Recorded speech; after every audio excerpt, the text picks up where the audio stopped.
Bell और गधा। किसी गांव में एक बड़ा जमींदार रहता था। खुदा ने इसे बहुत सी ज़मीन, बड़े बड़े मकान और बाग दिए थे, जहां हर किस्म के फल अपने अपने मौसम में पैदा होते थे। गाय और भैंसों के अलावा इसके पास एक अच्छी किस्म का बैल और अरबी गधा भी था।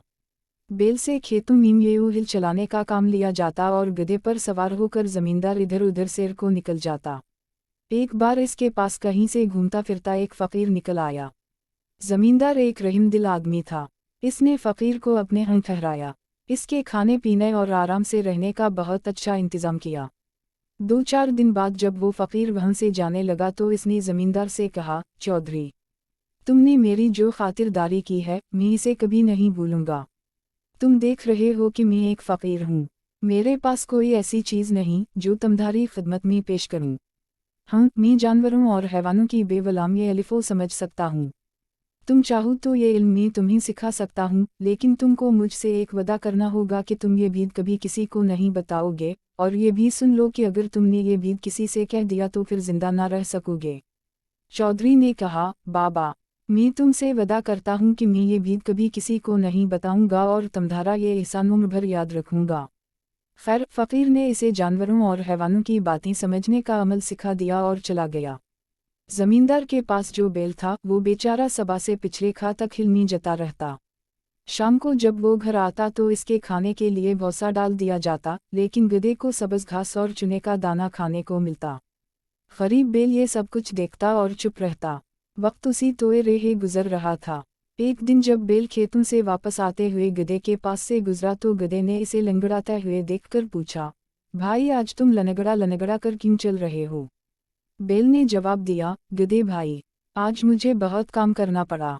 मैं जब थक जाता था तो नौकर मेरी पीठ और टांगों पर जोर जोर से लाठियां मारता। मेरी टांग में चोट लग गई है। खैर, अपनी अपनी किस्मत है। गधा चुप रहा और बैल अपने थान की तरफ चला गया। जहाँ बैल बंधा करता था वहाँ जमींदार को अपने नौकर के लिए घर बनवाना था। कुछ दिनों के बाद जमींदार ने बैल के लिए भी गधे के पास ही खरली बनवा दी। जब दोनों को वक्त मिलता एक दूसरे से बातें भी कर लेते। एक रोज बैल को उदास और खामोश देखकर गधे ने इससे पूछा, बैल भाई, क्या बात है, आज तुम चुप चुप क्यों हो?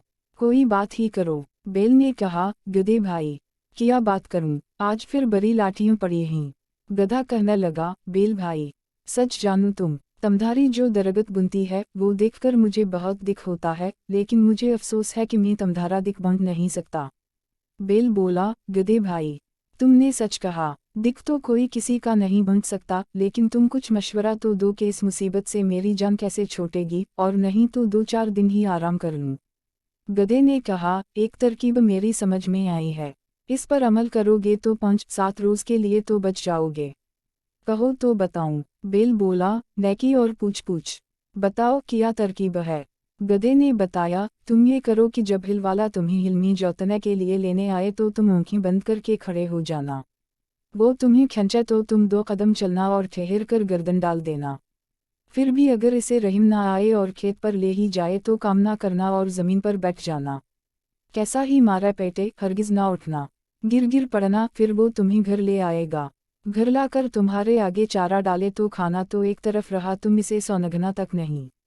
घास दाना ना खाने से कमजोरी तो जरूर आ जाएगी, मगर कुछ दिन आराम भी मिल जाएगा, क्योंकि बीमार जानवर से कोई मेहनत नहीं लिया करता। लो, ये मुझे एक तरकीब सूझी थी, तुम्हें बता दी। अब तुमको इस पर अमल करने या ना करने का इख्तियार है। इत्तिफाक से जमींदार जो इस वक्त इनके पास से गुजरा तो इसने इन दोनों की बातें सुननी और मुस्कुराता हुआ इधर से गुजर गया। चारा भौसे का वक्त आ गया था। नौकर ने गधे के मिना पर दाने का तोबरा चढ़ाया और बैल के आगे भी चारा रख दिया। बैल 2-1 मुना मार कर रह गया। अगले दिन हिल वाला बैल को लेने आया तो देखा कि बैल बीमार है। रात को कुछ खाया भी नहीं। नौकर दौड़ा हुआ मालिक के पास गया और कहने लगा, ना जाने रात बैल को क्या हुआ। ना खाता है ना पीता है और आज मुझे पूरा खेत में हिल चलाना है, कहो तो बाग में से दूसरा बैल ले आऊं। जमींदार ने बैल और गधे की बातें तो सुन ही ली थीं। दिल में बहुत हंसा कि गधे ने खूब सबक पढ़ाया है। जमींदार हिल वाले से बोला, अच्छा जाता कहाँ है? दूसरा बैल लाने की क्या जरूरत है?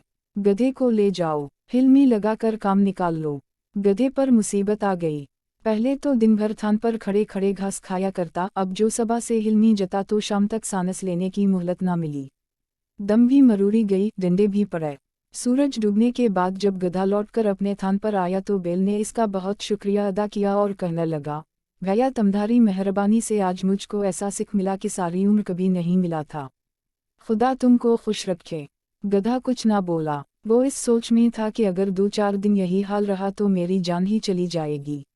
अच्छी नेकी की कि अपने को मुसीबत में फंसा दिया। दूसरे दिन फिर हिल वाला गधे को ले गया और शाम तक इसे हिल में लगाए रखा। जब गधा थका हारा वापस आया तो बेल ने फिर इसका शुक्रिया अदा किया और खुशामद की बातें करनी चाहिए।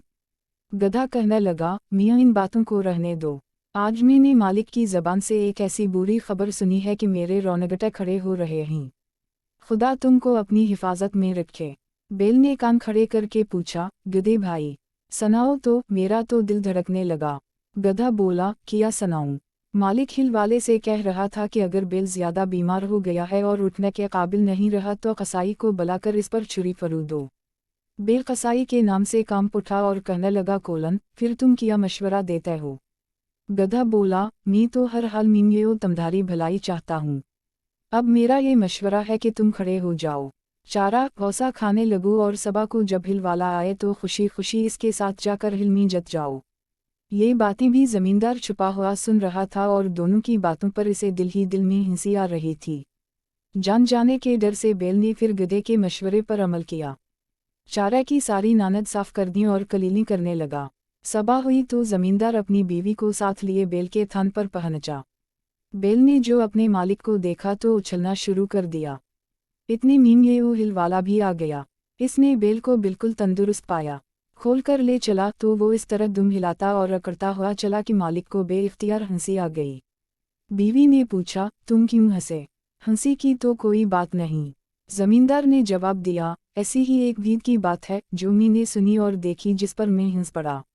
बीवी बोली, कोलन मुझे भी वो बात बताओ। जमींदार ने कहा, वो बताने की बात नहीं है, अगर बता दूंगा तो मर जाऊंगा। बीवी बोली, तुम झूठ बोल रहे हो, तुम मुझ पर हंसे थे। जमींदार ने बहुत समझाया कि नेक बखत, तुझ पर मैं क्यों हंसूंगा, तुझको तो वहम हो गया है। अगर मरने का डर ना होता तो जरूर बता देता। मगर वो कब मानने वाली थी, बोली, चाहो मरूं या जियो, मैं पूछ कर ही रहूंगी। जब बीवी किसी तरह नहीं मानी तो जमींदार ने सारा पेड़े वसीम वो को जुमा किया और सारा किस्सा सुनाया कि मेरी बीवी एक ऐसी बात के लिए जिद कर रही है जिसे जाहिर करने के बाद मैं मर जाऊंगा। लोगों इसकी बीवी को बहुत समझाया और जब वो ना मानी तो अपने घर चले गए।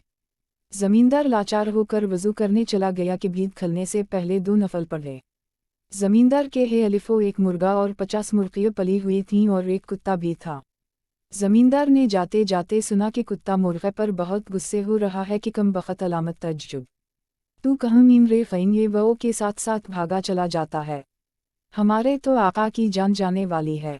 मुर्ग ने पूछा, काफिए वो भाई, इस पर ऐसी क्या आफत आ पड़ी जो अचानक मरने को तैयार हो गया? कुत्ता ने सारी कहानी मुर्गे को सुना दी। मुर्गा ने जो ये किस्सा सुना तो बहुत हंसा और कहने लगा, हमारा मालिक भी अजीब बेवकूफ़ आदमी है। बीवी से ऐसा दबना भी किया कि मर जाए और इसकी बात ना टले। मुझे देखो, मुजाल है जो कोई मुर्गी मेरे सामने सर उठाए। मालिक ऐसा काफिए वो नहीं करता कि घर में ये जो शहतूत का दरख्त है इसकी 2-4 सीधी सीधी टहनियाँ तोड़े और इस जदन को तहा खाने में ले जाकर इसे ऐसा पेटे कि वो तौबा कर ले और फिर कभी ऐसी हरकत ना करे। जमींदार ने मुर्ग की ये बात सुनकर शहतूत की टहनियाँ तोड़ी और इन्हीं तहा खाने में छुपा आया। बीवी बोली, लो अब वजू भी कर आए, अब बताओ। जमींदार ने कहा, जरा तहा खाने चली चलो ताकि मैं भीद भी खोलूं तो कोई दूसरा जाने भी नहीं और वहीं मर भी जाऊं। बीवी ने कहा, अच्छा, और आगे आगे तहा खाने में घुस गई। जमींदार ने दरवाज़ा बंद करके बीवी को इतना मारा कि वो हाथ जोड़कर कहने लगी, कोलन मेरी तौबा है, फिर कभी मैं वो ऐसी जिद नहीं करूंगी। इसके बाद दोनों बाहर निकल आए। कुंबे वाले और रिश्तेदार जो परेशान थे खुश हो गए और मीम ये अलिफो बीवी मरते दम तक बड़े इत्मीनान के साथ जिंदगी बसर करने लगे।